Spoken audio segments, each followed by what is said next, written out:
أشارت مديرة صندوق النقد الدولي كريستين لاغارد على هامش القمة العالمية للحكومات إلى ضرورة تحقيق الاستدامة في التمويل لدى الدول المصدرة للنفط، وذلك من خلال تنويع مصادر الدخل والنمو، مضيفة خلال لقاء سابق مع الزميلة زينة صوفان أنه يجب تحقيق الموازنة داخل اقتصادات هذه الدول لمواجهة أي صدمات محتملة في المستقبل.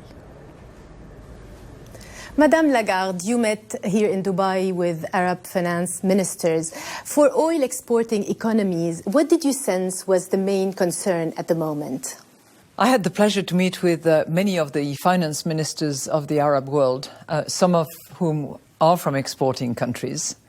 And I think their concern at the moment is to make sure that they diversify the sources of growth and the sources of revenue, because those countries have had the benefit of ample resources generated by oil or gas or both, and now they clearly have to diversify sources in order to make sure that their financing is sustainable and they can continue to provide services to the people. What did you advise them in order to improve resilience and in order to prepare for an era of global economic tightening, perhaps as a result of a strong dollar and hiked interest rates? I think my message to them was clearly to build inside their public finance system, inside their economy, a degree of resilience so that they can resist potential shocks. And clearly having a diversified source of revenue, looking after their fiscal position and making sure that there is no waste and only efficient spending and investment is the right way to address the situation. Did you have a straightforward message about taxation?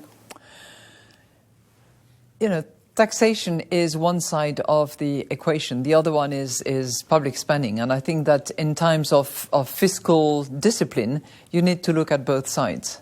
On the tax side, clearly our recommendation was to diversify the source of revenue, make sure that there is good communication so that people understand the logic of it, especially when you live in a country that was not used to any type of taxation. And then to gradually introduce it on a large base and at a low rate, and to do that as consistently and coherently as possible so that there is no leakages in the system and there is no arbitrage between one country or one emirate and the others. What kind of spending, in your opinion, could drive UAE's economic growth in this era of cheap oil?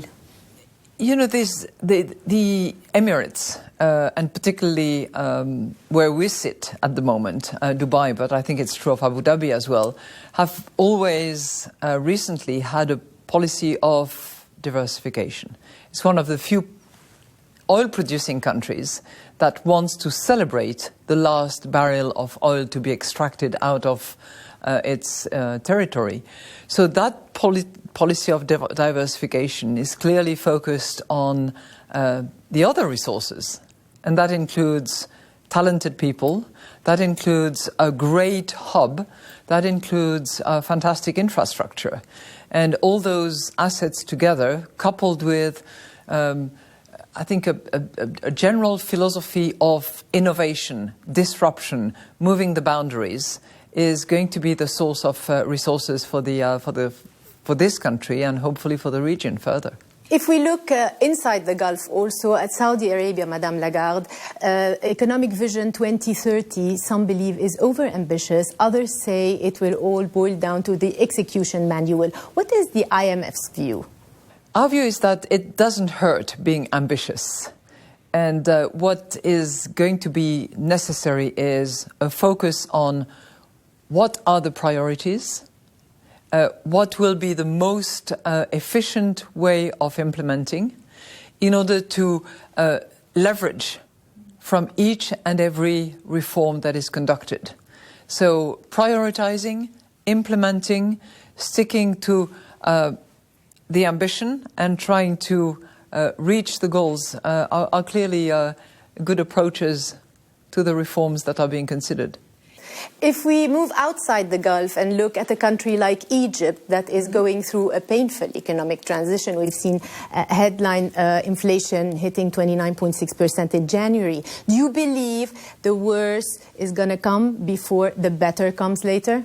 This is typically how it works. It's difficult. It's a transition that a country goes through when the currency is floated and when serious measures are adopted in order to restore the economic sanity and the overall situation of the country.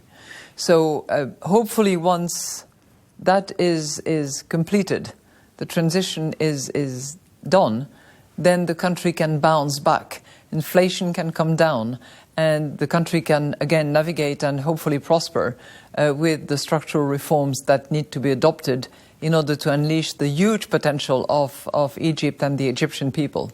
Do you see that happening anytime in 2017, Madame Lagarde? It's difficult to predict with any degree of certainty, but it seems to us that the latest development we have seen in terms of currency appreciation are probably indication that the transition is coming to a close.